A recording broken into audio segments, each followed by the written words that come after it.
Hello guys, my name is Arvin Sagon from Auto 3D. Today I'm gonna discuss you my drawing diagram. The refrigeration cycle. Refrigeration cycle, we have two sides. We have low pressure side and we have high pressure side. And we have four major components. We have compressor motor, condenser, expansion valve, and evaporator. First, the compressor is represent of the heart of the cycle. And the refrigerant is represent of the blood of the cycle. Back to compressor. Compressor.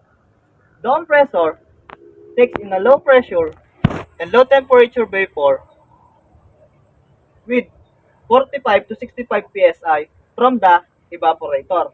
It's compressed into the high pressure and high temperature vapor with 350 to 500 psi. And by the way, the compressor, we have basic components. We have clutch coil, compressor shaft seal, teflon seal, bearing, pulley, piston, and valve, and goes to the condenser. The high pressure entered the condenser. Heat rejected to the surroundings. The refrigerants condense in the high pressure liquid with 50 to 63.8 Celsius. The refrigerant after travel the condenser, the refrigerant will become liquid with 63.8 to 57.7 Celsius.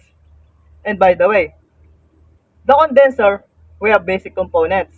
Again, we have condenser pin, condenser pan, condenser coil, and condenser frame. And goes to the expansion valve. The high pressure, the high pressure passes through the expansion valve with 270 to 300 psi.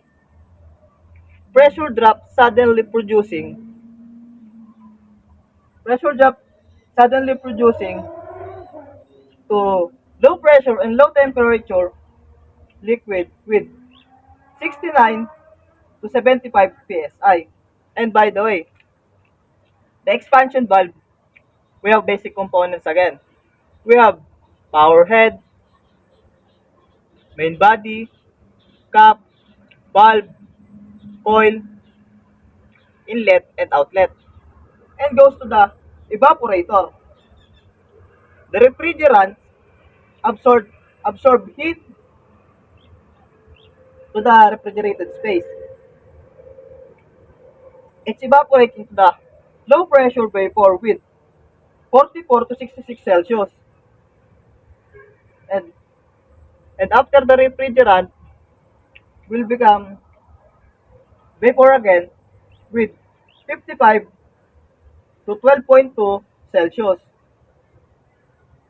The vapor returns to the compressor and repeat the cycle again.